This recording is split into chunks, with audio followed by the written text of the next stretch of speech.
But today I'm going to be talking about animal Reiki, not human Reiki, because I'm also an animal Reiki practitioner. And animal Reiki is a beautiful process.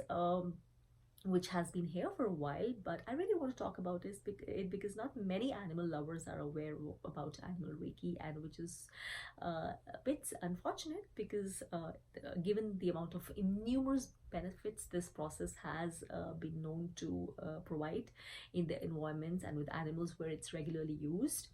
And animal Reiki, if you just talk about animal Reiki, you're doing Reiki on an animal, and that's animal Reiki. That's what a lot of practitioners might believe, unless they have been introduced to animal Reiki. But animal Reiki does not truly believe in that approach. It has a very specific approach of connecting with the animals, a system which is designed totally keeping in mind how sensitive and intuitive animals are naturally, inherently about energy, and honoring this difference between humans and animals. Now, with an animal, you do not need to tell animal that I'm going to be doing some, energy healing on you, or going to be giving you some Reiki.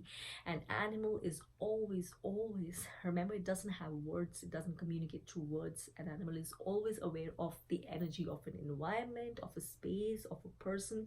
It knows inherently who to trust, who not to trust, who to love, who to be scared of.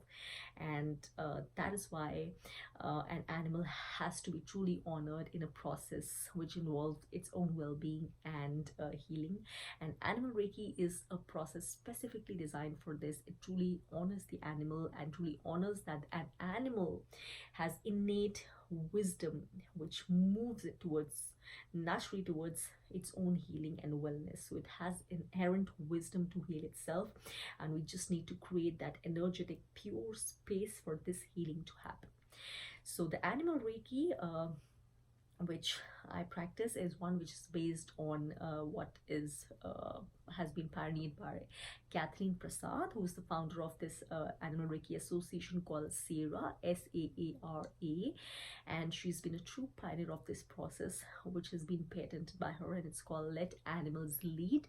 This is a process which believes that we do not do Reiki on animals. We do not go there and do healing on them. We be in Reiki with them. We just create that pure meditative space of pure Reiki where we are grounded first as Reiki practitioners, and we just are in that space of meditative peace where healing and purity naturally flows, and the animals, being who they are, intuitive and extremely energy sensitive, would naturally soak in that energy if that is what they wish for at that particular time. Now, what if they something they wish for? This is very important because a human being might come in for a Reiki appointment, might sign a waiver, but an animal does not accept Reiki, does not communicate its intent to receive Reiki in this manner. With an animal, the practitioner intuitively creates that space and invites the animal to be part of that space, and the animal intuitively communicates. And this is something which the animal Reiki practitioner again intuitively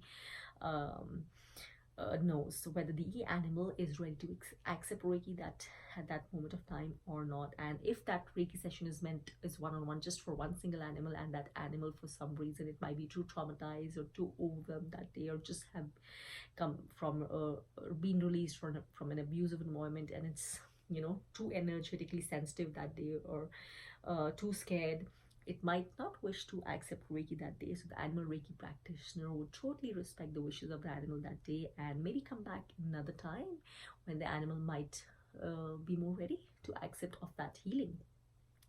And usually commonly animals they are ready to accept Reiki, and they communicate in their own manner whether they wish to accept Reiki or not. Intuitively the practitioner knows, and often you just come to know also through their body language, through other ways, whether they're accepting Reiki or not. Now, this little sweet little doggy who I have here, she's called Rain, and I've been fostering her for a little while. And when she came in, she was really in bad shape. She, I think, came from an abusive environment. She had had leg surgery and she was trembling and scared and just not trusting anyone for at least 4 days.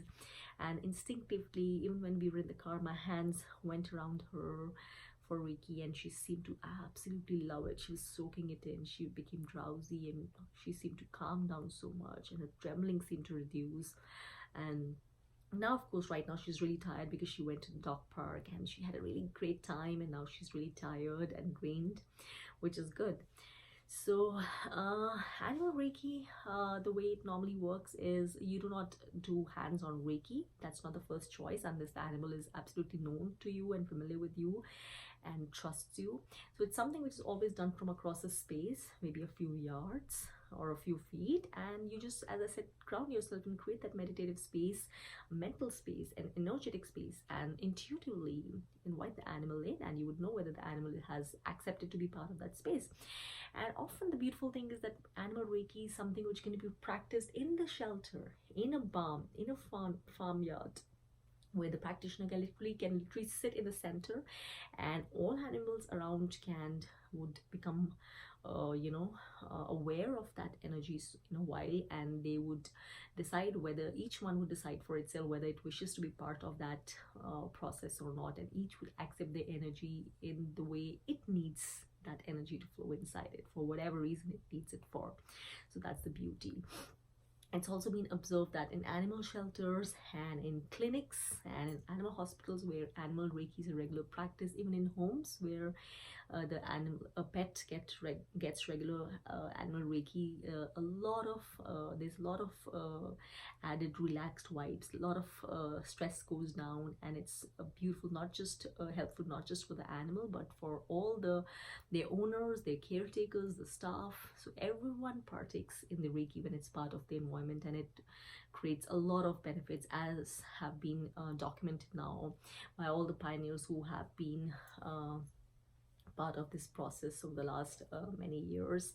And so this is a wonderful process, and it's because animal Reiki, you don't need to diagnose anything, you don't need to make any medical diagnosis. It is something which is absolutely safe. It can never harm anyone, whether it's used on a healthy animal or whether it's used on an animal who's chronically ill or is in pain or is in recovery from an illness. It's absolutely safe and it's complementary. It's great to be used with any other modality of healing or wellness, whether traditional or modern, and it would just be as safe and as powerful as anything. And so because animal Reiki depends on the animal's own intuitive wisdom, which is geared towards healing, and it just helps them create that space of purity, of deep relaxation, of peace, of balance, of that energetic balance where healing naturally flows.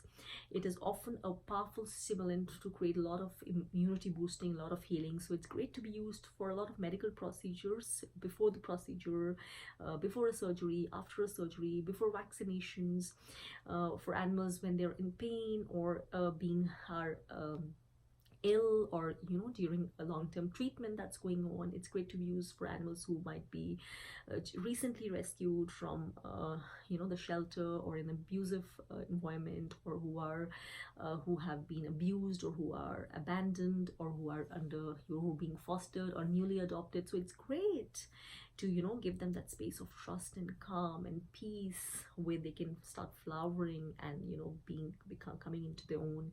It's great also to be used for animals who are terminally ill or who are really old, and unable to carry on, but still holding on to life somehow, because animals are innately very, very connected to their owners, and they soak in a lot of stress which is not their own but their owner's stress.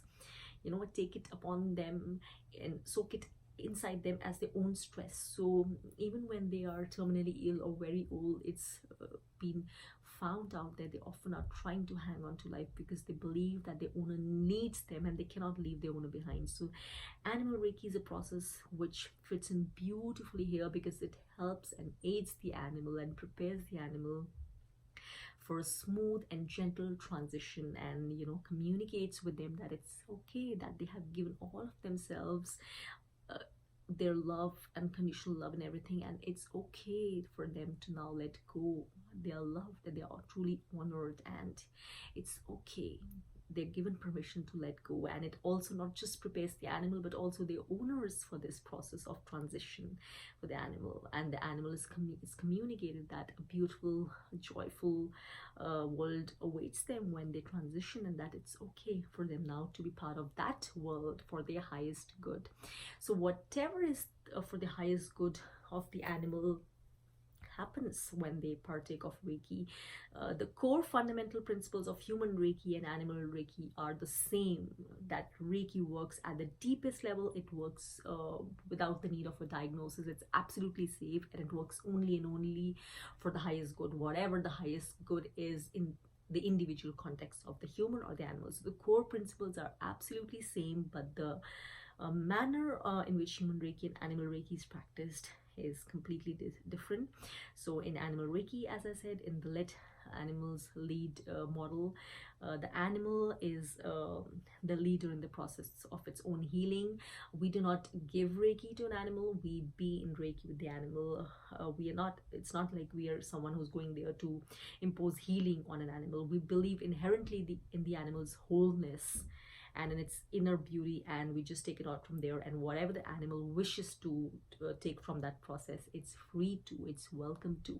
And we believe it's an honor when an animal allows you to connect with them, to tune in with them, to their heart and to their soul in this healing process. And you take back so much from the animal, so much of beautiful, joyful energy, so much of unconditional love, so much of healing from the animal as an exchange in the process. So it's a process which truly believes that animals are in charge of their own healing. They know how to lead their healing. They know how to connect with the energy intelligently and where the energy needs to flow. We just need to be part of that process as an interactive, beautiful process in a meditative space which is shared by us, because that is the basis of love. We communicate in love. We communicate in that pure space of love where there's no judgment, no conditions, and that is what animal Reiki is truly about. So I'm truly happy to be a part of this beautiful practice. It is spreading across a lot of vet clinics, animal hospitals, animal shelters, and there are in fact a lot of vets who have made it a part of their practice, their clinical practice. And in fact, there's been a book recently released which has 4 vets all across America talking about how much animal Reiki practice has added to their work of the years, and they vouch by it, and they suggest everyone who has anything to do with animals, anyone who loves animals and has anything to do with animals, anything to do with animal healing or taking care of animals, to learn Reiki. Absolutely. So that's what I truly believe in too. And I believe that even though very few people as yet comparatively are aware of animal Reiki, they are aware of Reiki but not as many as are aware of animal Reiki, I believe it's something that truly I would love for more and more and more animal lovers to be aware of, because it's a process which I said absolutely safe, absolutely beautiful and powerful stimulant for healing, which is waiting to happen at whatever level the animals need. And it's been found to have immense benefits, not just for the animals but for their owners, for their caretakers, for any staff dealing with animals, to create a more peaceful home, a more de-stressed environment, a better environment shared by the animal and their humans. So in every way it's beautiful when it's made regularly a part of your life, and it has a lot to offer. So I hope some of you would be at least guided to get to know more about animal Reiki. There's a lot on the SARA website for you to read, and there are a lot of books which have been written on it. So I do have some of those links underneath this video for those of you who do wish to check them out. And for those of you interested in animal Reiki sessions, I do offer these sessions at very nominal prices right now, because I really want to educate people about it, engage people in it. And so I offer these sessions, and for anyone who's interested can get in touch with me here on the this page, YouTube, or through my email, antahasar@gmail.com, all of which are mentioned here. So you can get in touch with me. And if you're in Los Angeles area, or if you want a hands-on session, or if you're anywhere across the globe, a distance Reiki session works just as amazingly for animals. So If you wish to communicate more about animal Reiki with me, please feel free to get in touch, and I would love to connect with you. So that's all from me for today, and I really hope that a lot of our animals can truly, truly, truly receive the amazing benefits and amazing love and the amazing healing potential of animal Reiki. See you next time.